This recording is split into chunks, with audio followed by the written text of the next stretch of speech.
Hey guys, welcome to Tactim channel. Hope you guys having a great day. Today in this video, I'm gonna show you how can you stop backups from Google Photos. So at first, your Gmail account need to be connected to your Google Photos. And if you are connected, then just go to the Google Photos app. Click on the top right your profile icon. Now here you can see the second last option here is photo settings. Click on it.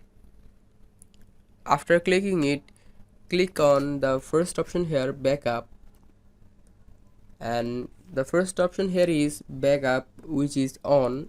Click it to make it off and your backup is stopped. So guys, that's how you can stop backup from Google Photos.